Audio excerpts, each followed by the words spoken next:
All right, it says I'm live. That's unfortunate. Oh man.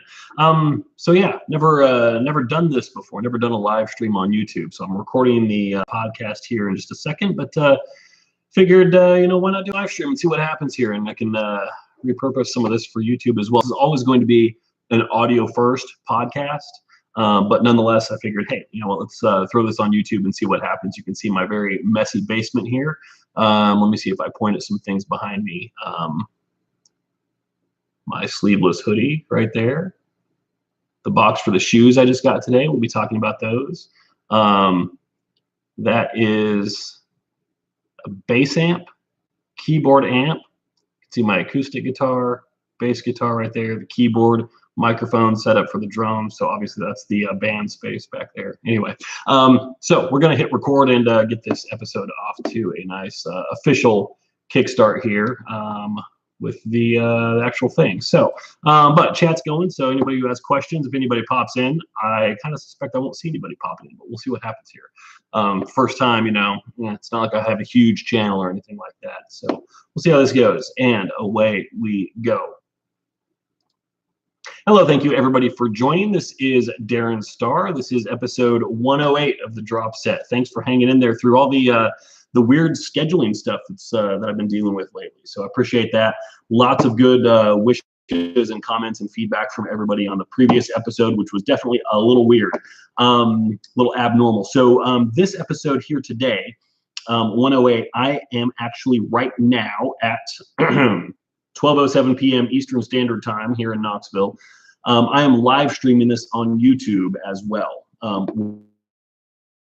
Give a shout out. Rick Beato has a fantastic, absolutely fantastic YouTube channel. Anybody who is interested in music, whether it's theory or production or songwriting or anything like that, awesome channel. He does some stuff like this where he has a lot of pre-produced videos, but then he'll do live streams periodically as well. Now I'm doing this specifically for a podcast, and the live stream, hey YouTube, waving at you, is kind of an add-on. But also one of the things that can happen is, now my YouTube channel is pretty, what's the right word? Pedestrian, shitty might be another word. So one of the things that can happen though is you'll get a lot of input and feedback from people as you're live streaming. Questions will come through. So far, I'm getting flooded with questions on this stream. Just kidding. There hasn't been a single word uttered yet. So we'll continue watching for that. Maybe somebody will hop on. I don't know. We'll see what happens here. Maybe it could be you next time.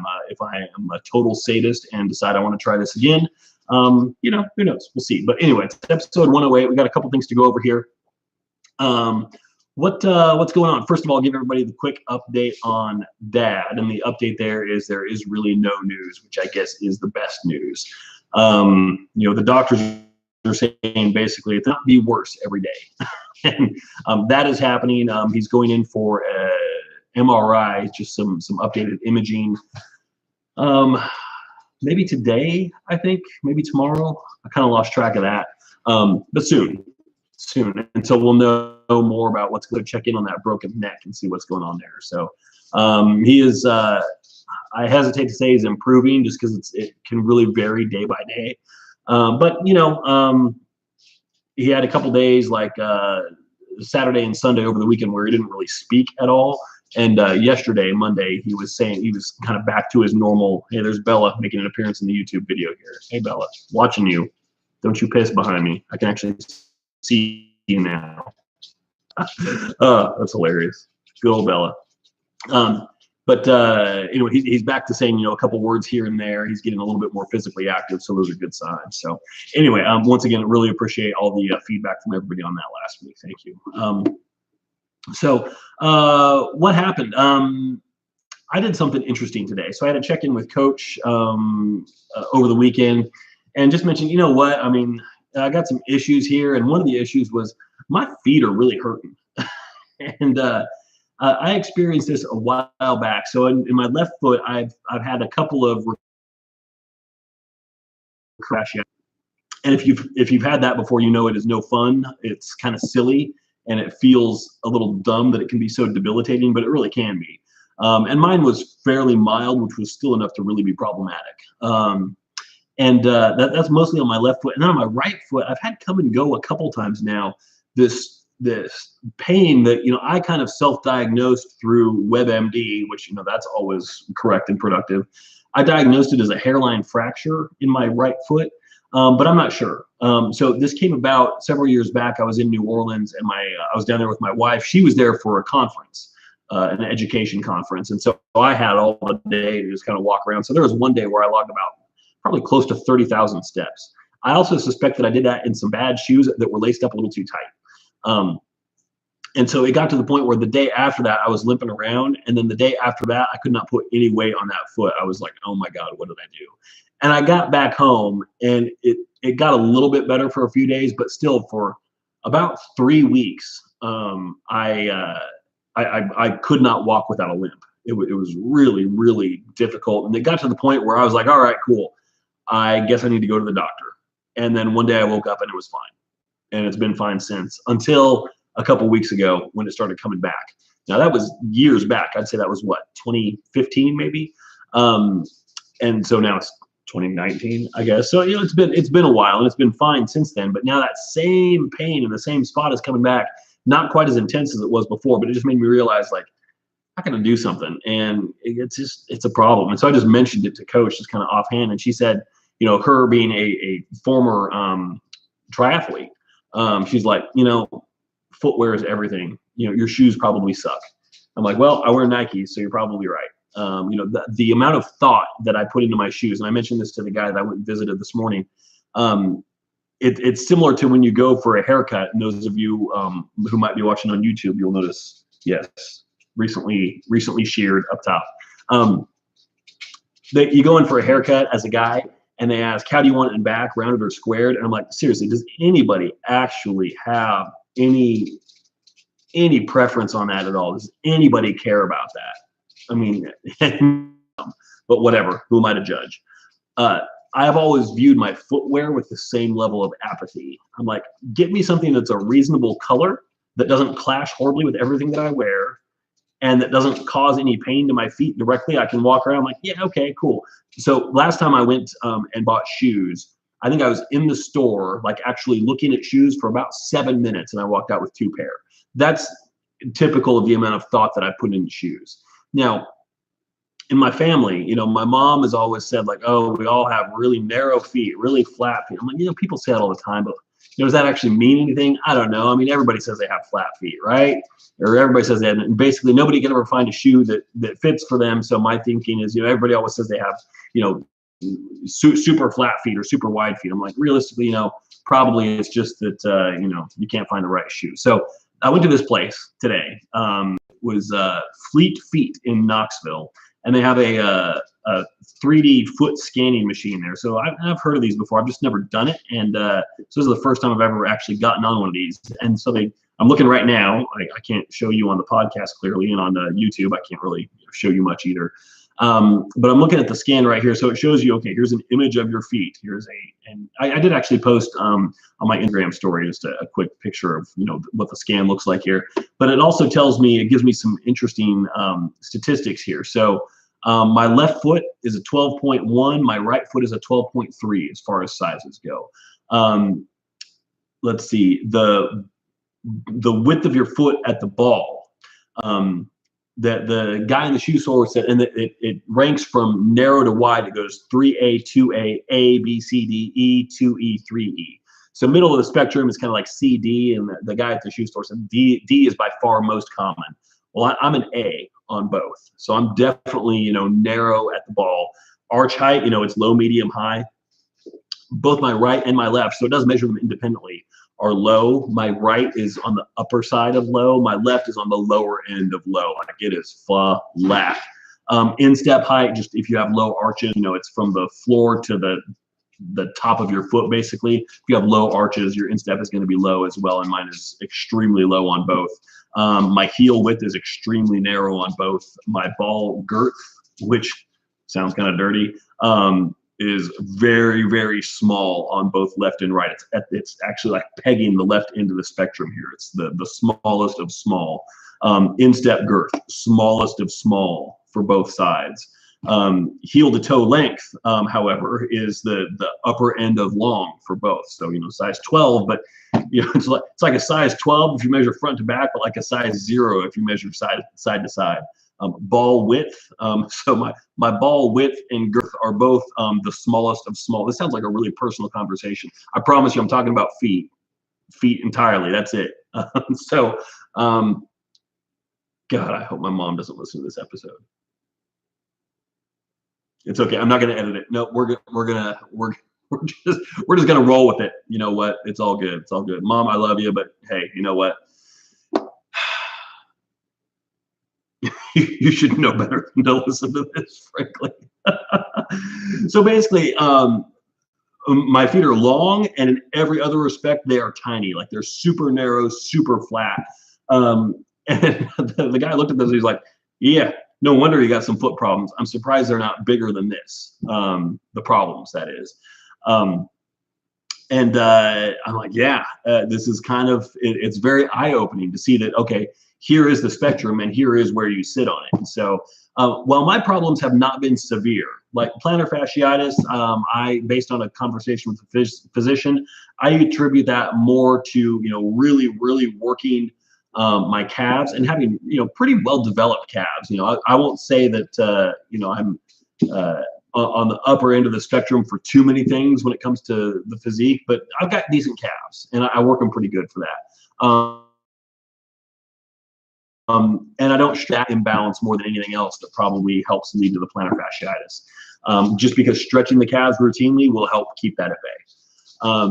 And then the thing on my right foot has largely just been about, you know, I think it was related to more of an acute injury that you know, that trip and walking around New Orleans with those bad shoes before. So that being said, the fact that I've never really had appropriate footwear based on the size and shape of my feet, because, you know, Nikes, which is what I typically wear. Why? Well, I grew up in Oregon and really find them deep. Whenever I've needed shoes, I've always gone to Kohl's. I don't know why. You know, it's like whenever you need certain things, I had this discussion with my wife. When you're looking for X, there's always a certain place where you kind of go for X. Like, oh, I need toilet paper. Well, this is the store I go to for toilet paper. Well, now I need toothpaste. Well, this is the store I go to for toothpaste. And oftentimes there's a ton of overlap there. Me, it's like I go to two places. I go to, well, a few places. I go to the grocery store for almost everything. I go to the pet store for dog food, even though they sell it at the grocery store, the brand that I get for my boy. So why do I go to the pet store? I don't know. It's easy to pick him up a toy there, I guess. I'm not giving all of my money, just, you know, signing my paycheck over to Kroger every week. That might be another reason. I don't know. I go to Kohl's for shoes. I go to Target for shirts. And I mean, I go to Amazon for pretty much everything else. That's it. Why? I don't know. Creatures of habit. That's what we are. So anyway, at Coach's recommendation, she said, find a specialty shoe shop, one that can actually scan your feet and make a recommendation. And so I went to Fleet Feet. They did exactly that. And I walked out of there with some nice Brooks that were $130, which I know I can find them cheaper than that online. But what I can't get online is the expertise of somebody to help me find the right shoe. So now that I know what the right shoe is, I will probably go online and get additional pair of them down the road. But nonetheless, they were super, super helpful. And it depends. Like if I can find the same shoe for $110 online, I'll go to the local place and support them. If I can find it for radically cheaper than that, I'm going to take the cut and go online. So, you know, I like to support local, but only within reason. And I suspect, I haven't really looked into the prices on these things online, but I suspect they're not charging much of a discount online because they know a lot of people are in the store, because they know a lot of people are in my shoe, no pun intended, where you'll go in, you'll get your scan, you'll figure out, okay, this is the money shoe for me. And then you know, if you're an intrepid shopper, you will go elsewhere and find it cheaper. So anyway, I think, frankly, I would have paid money. I would have walked in there and paid $40-50 for the scan and the recommendation. So, and they did it for free. So anyway, very cool, very cool. Super helpful and very appreciative of them. How are we doing on YouTube here? We have no eyeballs watching. Well, this is a hit. Can I give myself a thumbs up? I can't even like my own live video. What the hell? God, the racket. Top chat, live chat. Okay, here we go. Oh, hold on. Hold potentially inappropriate messages for review. Now, if you've got something to say to me, I don't care if it's appropriate or not. Let her rip. Let her rip. It's asking me to say something. I feel like I should. Type your questions here. I'm open to anything. Once again, that sounds somewhat inappropriate. Okay, what else do we want to go over here? So I talked about shoes. I've got, so if you're watching this on YouTube, which nobody is, but maybe some will later, you'll see a little behind the scenes, because what I do for audio podcast listeners out there is, I'll do a quick pause here to like drop in a voicemail question and then listen to it and play it back. And I do all that, I chop that all out in the editing process. On the YouTube version though, I will not. So I'm not gonna pause that. You'll be able to see everything here. So that being said, we do have a voicemail. So let's get to it and see what he or she has to say. All right, YouTube, it's just you and me now. I gotta drop this voicemail in here, hold on. Okay, and you'll listen to it with me. I don't know if you'll be able to hear it very well, but we'll see what we can do. So I gotta do a little bit of an audio shake up here. There we go. Should be able to hear it now. Let me zoom in a little bit, make sure it's edited properly. Here we go. Hey Dan, this is Tasha from Temple, Texas. I hope with all things considered you're doing well. I wanted to submit a question that's been burning on my mind with the for fasted cardio. A couple of questions, I guess. The one, how you could be fasted in order to, or how should you be fasted when you conduct fasted cardio? 6 hours, 8 hours, 4 hours. I'm just really curious about that. And then does it also matter what type of cardio you do? There's separate elliptical, treadmill, or does it just need to be steady state? Does it need to be hit-based? What are your thoughts? Thank you. All right, so YouTube, if you couldn't hear that, that was Tasha from Texas. Questions about fasted cardio, like how long do you have to be fasted for it to really count as such? That was the way I transcribed the question here. And does the type of cardio matter, like whether you're doing steady state, hit, the method you're using for it? So we're going to dig in here, and I'm going to restart the recording here, and we'll jump right in. All right, thanks, Tasha. Good question. Appreciate the kind words, of course. So fasted cardio. So this is something where you're going to find, as they say, opinions are like assholes. Everybody has one and nobody wants to see yours or something. I forget how the actual thing goes, but you get the idea.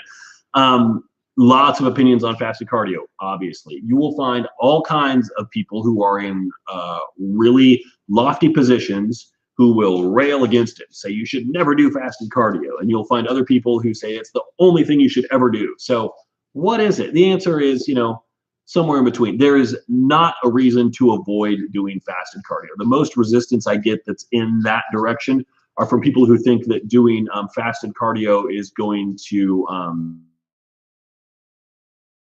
mental loss, which is kind of silly. It's just not really how the body works. If you are doing way too much cardio and you are way underfed over time, yeah, you can experience some muscle loss from there for sure. And for the purpose of getting lean for a show, especially for a natural athlete, you're going to experience a little bit of muscle loss if you want to get lean enough to actually be competitive on stage. So that kind of comes with the territory, and the whole point of prep is to minimize that as best you can. So, but just doing fasted cardio, no.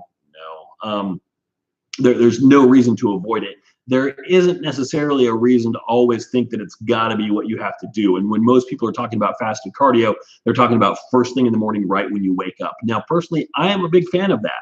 I'm a big fan of that, not because I think it's really physiologically that much more effective than anything else. Although I do think, all things being equal, you're going to get a little bit more out of it, but we're talking percentage points. We're not talking order of magnitude. And I always tell people, focus on the things that are going to push and pull the big levers when it comes to fat loss. And don't worry too much, and don't obsess over all the little dials and knobs that you can in the results, the big stuff. That's where your energy needs to go. Now for me, the big stuff for me is making sure that my sessions get in. And for me, that means doing it fasted first thing right out of bed when I wake up, when I don't have, I haven't had the opportunity to talk myself out of it yet. So that's more of a practical, logistical argument for fasted cardio rather than a biological or a physiological argument for fasted cardio.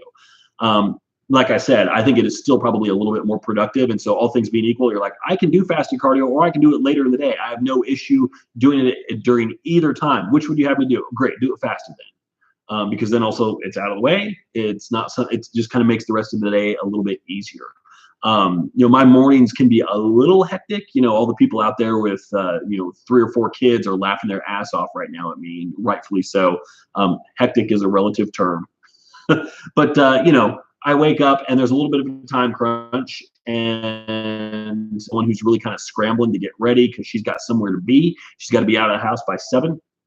And I like to, I like to be as efficient as possible, which means I like to be done eating by the time she leaves. So then I can do a little bit of work and then head out to the gym, which means kind of getting the dogs all coordinated as well. I help make her breakfast. And so trying to squeeze in fasted cardio there means I've got to wake up a little bit earlier as well. Okay, that's fine. I have no problem with that. And I still think even though the degree of difficulty is a little bit higher than if I could just suck it up and say, you know what, I'm going to do my cardio at 2 in the afternoon when I'm totally free and I've got nothing else to do.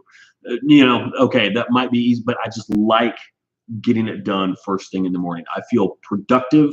And as I've said on here before, who was it? Admiral McRaven, who gave that commencement speech on the value of making your bed first thing in the morning, because it is, it signifies an accomplished task, even though small, and it puts your brain in a really productive space to start the day, because one task completed leads to another, leads to another, leads to another.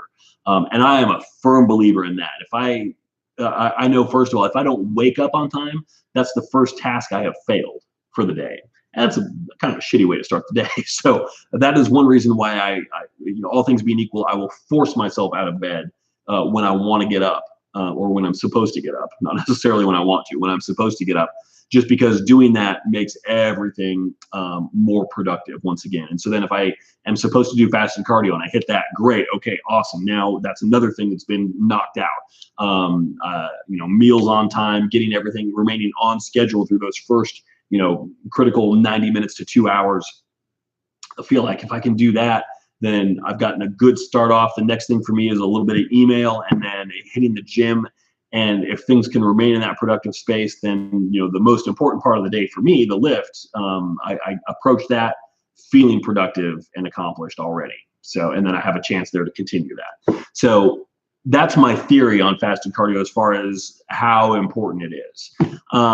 All my cardio to be fasted, but she does stretch the definition of that to say, first thing in the morning is great. Post-workout, also great, because you eat and then you wait an hour and then you lift and your travel time, etc., cool down. You're 2.5, sometimes maybe even 3 hours removed from a meal by the time you start that fasted cardio, that post-workout cardio session. That's great. At that point, you're basically fasted. Now, I also my meal timing is a little bit staggered later in the day, so I have one meal that's typically at about 4. That's usually about 3 hours, 3.5 hours after the meal before that. So that right before that meal is another opportunity. If I wanted to get some cardio in the afternoon, that's when I would do it. And that's 3.5 hours fasted. That's fine. You don't have stuff in your stomach at that point. You're depending on what you've eaten, but typically gastric emptying rates are going to ensure that you've got a relatively empty stomach by that point. So that's good enough. That's good enough. Does the type of cardio matter? I'm not a big fan of what people would call like low intensity, steady state cardio. If you're doing a little bit, I would like it to be hard. I mean, if you're doing, between like 3 and 5 sessions a week, about 30 minutes, I think those sessions should be hard. And I'm a big fan of HIIT for that. Now, there gets to be a point, everybody has a motor that is slightly different. Some people, they can hit their asses off. Let me rephrase that. They can interval their asses off and just do a ton of interval cardio and feel great. And, they sleep well, they wake up well, they still got energy, their workouts are good, etc. Some people, you throw a handful of HIIT sessions at them and it's like, boom, it's like the bottom dropped out completely. I can handle a little bit of it. Like I can do, during my last prep, I was able to do towards the end there, interval cardio every morning, 7 days a week, no real big issues. I wasn't gonna say I loved it, but it was fine and I felt okay with it. And then I'd throw in some post-workout cardio. And at that point, and that wasn't all days, but many days, I would throw in some post-workout cardio. And that felt like, a moderate intensity was about all I could muster, just because the overall volume and what I was being asked to do, just based on, the engine size of my own body, that was about all I could stomach. I couldn't just, I couldn't possibly consider the idea of doing HIIT fasted in the morning and then HIIT post-workout as well. It just wasn't going to happen. So I had to go with moderate intensity there. And as far as the type of cardio, so that's the type, the mode of cardio, like what you're doing for it, almost completely and totally 100% irrelevant. As long as your heart rate gets up, that's all I care about. And the other thing I would say is pick a mode of cardio that puts the fewest miles on your odometer. Just thinking, a lot of things lead to overall body fatigue. What we want is your heart rate. I don't want you getting gassed or, overexerting. I want you appropriately exerting. And then also, what puts more wear and tear on your body? And, realistically for cardio, there isn't much that puts more wear and tear on your body than running, especially if your technique is bad, or as we discussed before, if your footwear is suboptimal. A mile on the elliptical, we'll call that a baseline because that's pretty low intensity. I would say, it's somewhere around like probably 1.5 miles of running is equivalent to that. I mean, that you're putting, 50% more wear and tear on your body. I'm totally just making numbers up right now. But the idea being, it is something that is, for most people, going to put more wear and tear on your body, and I don't think it's worth it. We want to keep the overall miles on your odometer low. So, if you run and you feel great with it, awesome.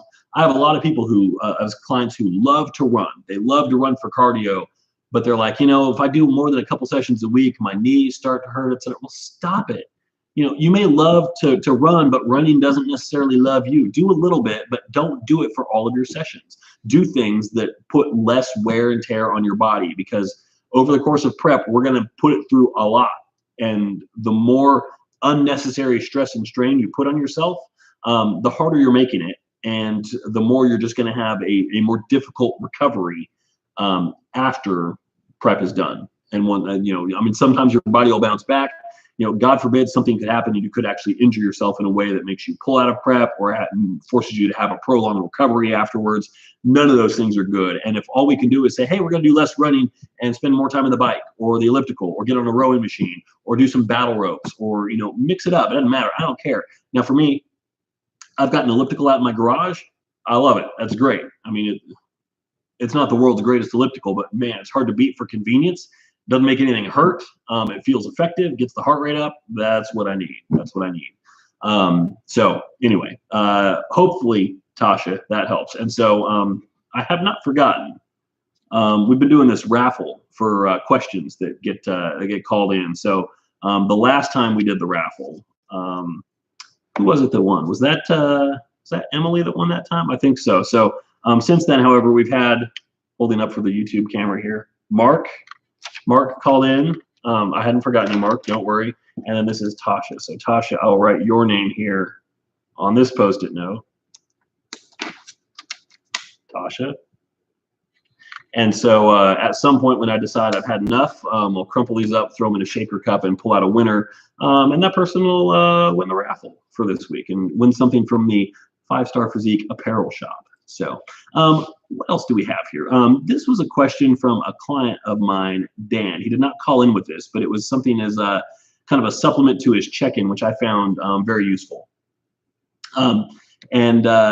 I gave him a response, and this is going to lead to a blog post as well, but I thought let's talk about it here as well. So he said, it seems there are a variety of accessories people use for lifting. He's talking about belts, wraps, et cetera. Never really understood what any of that is for exactly. Is that something you need to look into as a preventive measure? Are those applications more reactive or to prevent injury? Thanks. And so that's a great question. I like that. And let me actually pull up the response that I sent over to him just to make sure I don't miss anything here. Here we go. All right. YouTube, how we doing? Hey, we're still there. Somebody's watching. I see there is a set of eyeballs out there. I don't know who it is. But you can, it's over here. I don't know where it is for you. It's over here for me. You can type in a question. If you've got anything on your mind, want to say, hey, introduce yourself, or if you just want to lurk, that's cool too. But I'm all about audience participation. So Dan's question. You know, I thought of a few things here, and there are certainly more things that we can go on from here. So accessories, so things that you might throw in your gym bag that have some kind of a situational use. What are they, first of all? So let's just knock them out here. First is a lifting belt. I'm not a big fan of lifting belts. Typically, they have a situational usefulness, and especially if you have some kind of a lower back injury in your history, they can be useful. And now, what is a lifting belt? It is something that is really, more than anything else, it is a cueing device. It is something that helps cue your body to maintain intra-abdominal pressure, which in so doing helps keep your spine straight. Now, all that being said, you don't need a belt for that. You can just think about it. And in my experience, I haven't even found that the belt is really more effective than just engaging your brain and thinking, okay, I need to maintain my intra-abdominal pressure here and keep my back flat. So that for me also, it's a, you know, I've talked about before, I have a hernia I've been nursing for years, an abdominal hernia. So I can't really maintain intra-abdominal pressure and kind of bear down like that, just because that's going to exacerbate the problem. So I always need to keep air moving in and out. So I'm really cognizant of my breathing. A belt just restricts that, kind of defeats the purpose. So I'm not a big fan. I think people overuse it. And the real issue here is, especially if you don't know what its purpose actually is, it can provide a false sense of security that's going to make you overstep your bounds as far as weight that you want to put onto a bar. You know, it doesn't make you stronger. You know, it shouldn't really necessarily make you lift a whole lot more weight or anything like that. Now, with some people, it can just be that little boost of confidence where it's like, you know what, pretty sure I can pull 375 here, but let me just throw on the belt. And I think all things being equal, what you can pull with the belt and what you can pull without, like, unless you're at a very high level, probably not a whole lot of discrepancy there. But the confidence that you can get from the belt can be helpful as long as doesn't lead to overconfidence. Knee wraps, that's another thing. So I'm not talking knee sleeves, I'm talking knee wraps. So these are the elastic wraps. I think they're typically about 4 feet long, maybe 5, where you wrap and wrap and wrap and wrap and wrap and then tuck them in. So it's like, you know, they wrap above and below the kneecap to kind of form a little pocket around it. And it's if your knees are complaining, like giving some ache when you go heavy, impart a little bit of stability. So situationally, yeah. Now, if you have a significant knee injury in your history, no. I mean, knee wraps, if anything, it's kind of like, you know, do you take a painkiller when you kind of need to be feeling the pain to know when you should pull back on something? Same thing here. Do you want something that makes your knees feel better when that pain feedback loop that they're giving you is useful? And I would say, you know, if you have known issues and injuries that you're dealing with, probably not a good idea. And the main time when you're going to feel some benefit from knee wraps is when you go heavy. And if you're dealing with a history of injuries, going heavy might not be the answer for you. So I don't think that's necessarily a good thing. My knees are good. Mine are fine. If I go heavy on a leg press and I just feel like, I want a little extra something here, that's when I'll use them. So I carry them around with me all the time. I use them very rarely. Sometimes when I'm squatting as well, if you go really tight with them, they can really give you a lot more rebound on a stretch reflex, which, you know, isn't necessarily productive. So, you know, if my lower back is cooperating, I can absolutely go heavier on a squat if I'm using knee wraps. But again, that's because they're helping with the stretch reflex, not necessarily because the muscles are firing that much harder. So again, kind of a situational thing. There are elbow wraps, which are challenging to apply yourself for sure. It usually takes a partner to help put them on. But they'll help with bench in a very similar way. Much less common, but it's another thing. Wrist wraps. Now, this is something that I'm a fan of. And again, it's probably situational. I have very, very weak extremity joints. So wrists and ankles, but not weak, but small, slight, I guess you could say. So I have very small wrists and very small ankles. So when it comes to doing anything with a flexed wrist, that would be any kind of a press, basically. A little support through the wrist, a little compressive support, super, super helpful. Also, both of my wrists have had some injuries in the past, nothing catastrophic, but you know, when I was on my last prep, I had that that pretty significant sprain in my left wrist that required wearing a brace for a while.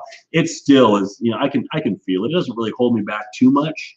It does make me alter some things every now and then, or go a little bit lighter on some moves and just slow it down, like I was doing round offs for shoulders today, which is like a lateral raise where you go out to the side and then you bring your hands around to the front and then back up to the side and then back down. And specifically, it's that change of direction in there that where there was a lot of potential for my wrist to get really dicey. So with 15-pound dumbbells, it was like, ooh, yeah, I don't like that. 12s was okay. So I did that and slowed it down. I actually got a video of that I'll probably post later today. So wrist wraps, I am a fan of. I feel much more comfortable and much more confident pressing. Like I did a machine shoulder press today, and I always wear a wrap around my left wrist. It's just usually fairly loose. That I think, if anything else, it's more of a security blanket than anything else. I haven't worn one around my right wrist in a while, but the left one definitely feels the benefit from that. I'm going to like Michael Jackson with the one glove kind of situation here, but just my left wrist will get wrapped. And then when it, like for my last set on the machine press, when it was getting a little bit heavier, I wrapped that sucker up tight just to give a little bit more compression, a little bit more stability in there. And then, you know, you release the tension on that down to something a little bit more modest when it, when it's not quite as compromised. So definitely a fan of wrist wraps. Again, it's a situational thing. For me, I am in the situation where I pretty much always get some benefit from that. Gloves would be another thing. Just don't. I will tell this to anybody, and I always say it's not a battle it's worth fighting. Like if somebody's like, but my hands, I'm like, that's fine. You do it. Just know that I'm totally judging you when you use gloves. Okay, end of story. There are no exceptions to that, but I'm a hand model. I don't care. You know what? I just don't. I have no sympathy for you. Yeah, no, gloves have no place in the gym. End of story. That's it. Lifting straps. Yes. If there's one thing on this list that's essential, it's lifting straps, specifically for back day. Back day, deadlifts, RDLs, anything like that, where you're going to be holding something for an extended period of time, and it is not a forearm or grip strength exercise. Like farmers carry, yeah, don't wear your straps. You know, that's kind of the point, is to be able to hold on to it. If you wear lifting straps on a farmer's carry, I mean, clearly you're the kind of guy that won't play a video game without a cheat code as well. So, but for back exercises, the goal is you want to work your back, and you don't want to be distracted by a weak grip, or you don't want to lose reps towards the end of a set that your back has in the tank, but you can't perform because your grip has given out. At that point, we are in the failure zone, and I don't mean that in a productive sense. I mean, you have failed. So lifting straps, hugely helpful. That would include Versa grips. You know, there are a couple different products in that category. I always go for just the plain lifting straps, not any that have the neoprene padding around the wrist, because that just gets in the way.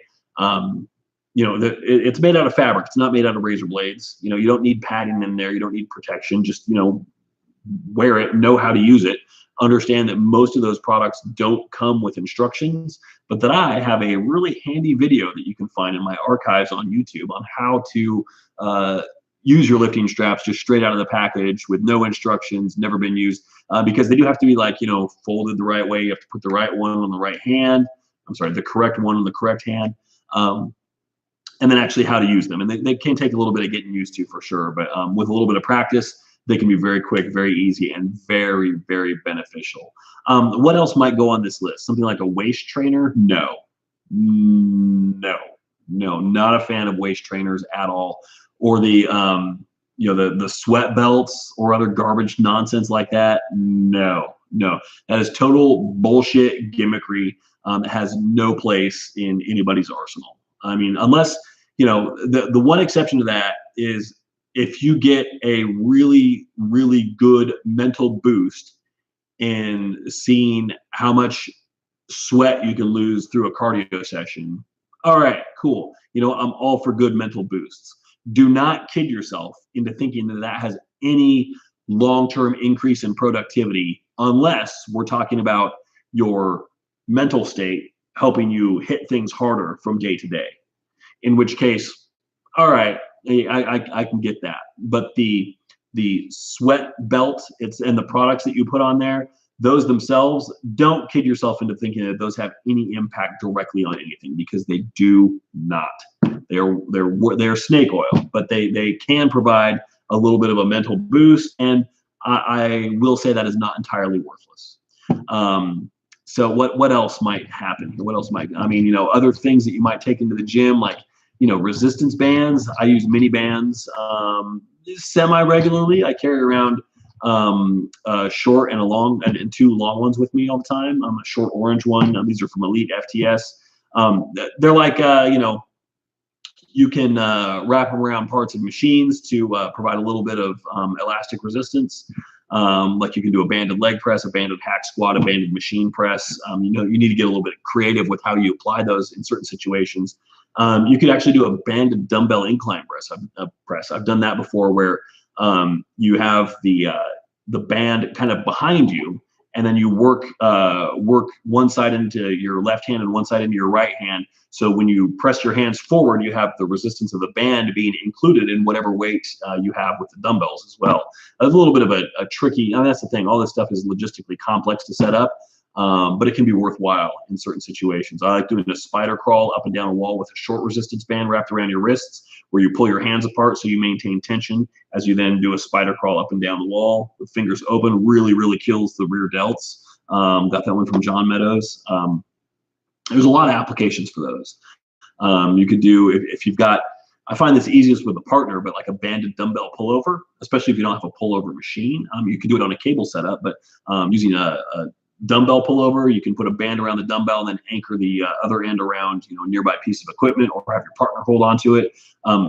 Very logistically challenging to do it by yourself in the gym. Nonetheless, bands are a good one. What else? Ankle cuffs can be really helpful, or stirrups. Alternatively, if you want to do like some cable kickbacks, cable leg raises, cable leg curls, stuff like that. What else might we have? I'm thinking of what else I have in my gym band. I have some occlusion bands for blood flow resistance training, blood flow restriction training, sorry. I have issues with those just because I have really sensitive skin, and if I keep them on there for an extended period of time and I sweat, I'm going to break out. So it's one of those things where, yeah, I think that's helpful. I think it's beneficial. The science behind it is sound. It's the practical side of it that makes it a little bit more challenging for me. I think that's about it. I can't those were things that I didn't even include in my email response to Dan. But like I said, I'm going to write up an article that goes into those in more in depth, and we'll include links if you're interested in picking up any of those things. Not affiliate links. I'm not going to make anything off of those, but just so you can get a sense of what we're talking about here. That's it, though. I think that's about it. So was there anything else that I wanted to go over today? I don't think so. I think we're about good. So once again, the phone lines are open, as they always are. So the call-in number, if you want to get entered into the latest raffle here, is 865-518-2974. Call in with your questions, whatever you've got. My future plans here, I will be going back to Oregon soon. So that will be probably a Friday through Monday trip when I do it. This weekend would be great as far as convenience is concerned. Oh, Cody on YouTube, thank you. It says, thanks for all the time and effort. No problem. Happy to do it. Happy to do it. Thanks for watching, by the way, and listening. So I will be going back to Oregon sometime fairly soonish to go visit the family and hang out with Dad a little bit more. So this weekend would be great. Just because, for me, it's all for us here. It's all about coordinating, who's going to stay with the dogs, because I'm with them all day during the day. And, little Bella, who is, if you're watching the video, she is right there, sacked out on the rug right now.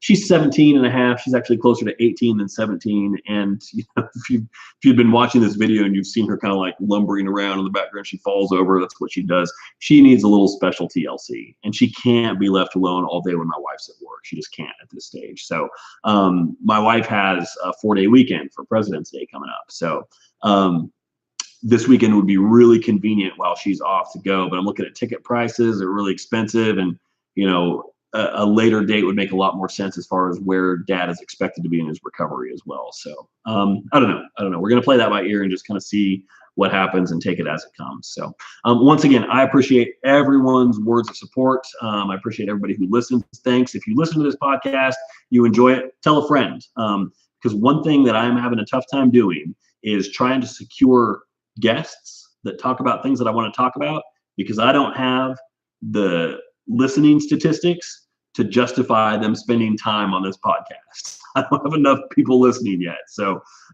that's mostly on me, but you can help just by, when you listen, share on social media, talk to your friends about it.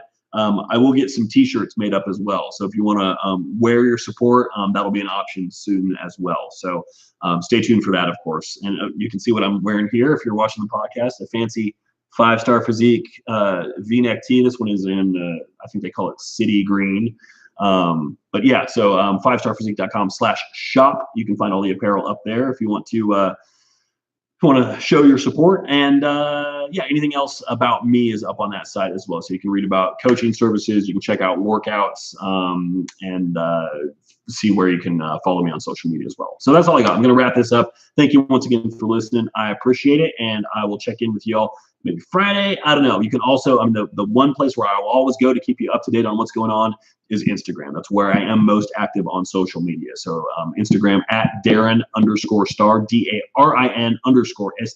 DARIN_STARR. You can check me out there. My story is pretty active. So if I'm traveling or doing anything or something's going to be delayed or whatever, I'll let you know all there. So once again, thanks for listening. Appreciate it. Catch you next time. And we're officially done recording. So Cody, it's just you and me here on YouTube. Apparently I can see there's been one person here. So anyway, I appreciate it. I'm going to go ahead and sign out here, and we'll do this again next time. I'm not going to give up on this, and I think it can be kind of cool just because if we can get some questions coming in here, I think it'll be useful going forward. So that's it. That's all I got. So thanks once again. Appreciate it. And we'll cut this sucker off. Where do I click? Here, I guess.